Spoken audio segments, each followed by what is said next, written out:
The UK is the biggest producer of e-waste per capita in the world, with the exception of Norway. We need companies to make things openable. We need things to have spare parts for longer. A lot of these products now are not made that we can fix them. So that's what absolutely needs to be changed at a policy level. I believe our right to repair is being taken away from us. If you speak to people that are sort of 50 years older than myself, you know, they always used to fix things and things were fixable. There's countries where they never throw anything away. They glue soles on shoes. You know, you can buy really cheap brands, you buy it, use it once and it breaks, you chuck it away because it's cheaper and easier to go and buy something new.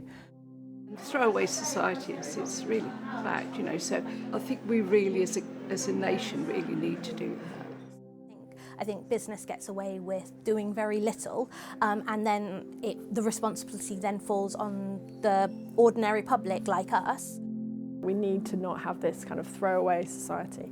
And so the Repair Café came from that. It was a woman called Martine in the Netherlands who started it about 15 years ago. So you would contact us in advance and say, you know, I've got a broken kettle, I've got broken fairy lights, I've got trousers that are too long, whatever it might be. And we will book you in with one of our volunteers. And then you sit with our volunteer.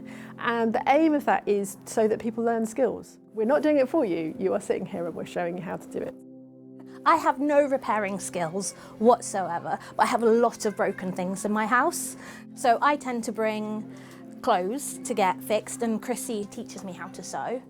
I think I was taught when I was young, like if you didn't know what you were doing, don't try and open it up. Whereas here it's much more about, well, let's try and see. So I like that attitude.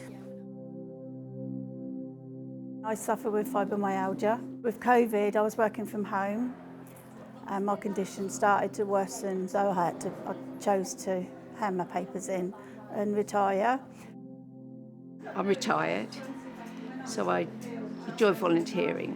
I have worked with elderly people, but I wanted something for myself to be fun, to be interesting. So, yeah. I lost a purpose of being.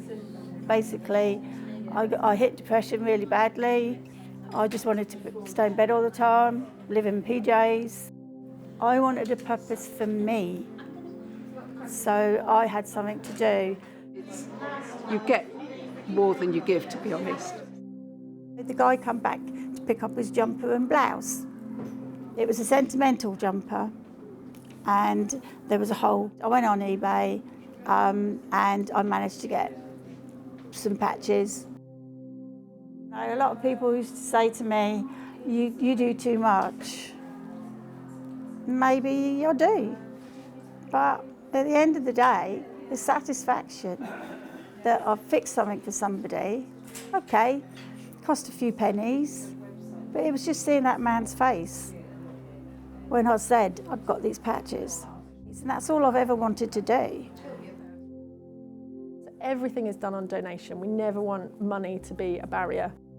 And I have to say, we have such fun here. You know, a toy that suddenly starts up. It's hilarious when people have got tape decks that, you know, you're just like, what was the tape you left in there? And suddenly you'll get blasted with some kind of music and it tells you something about that person.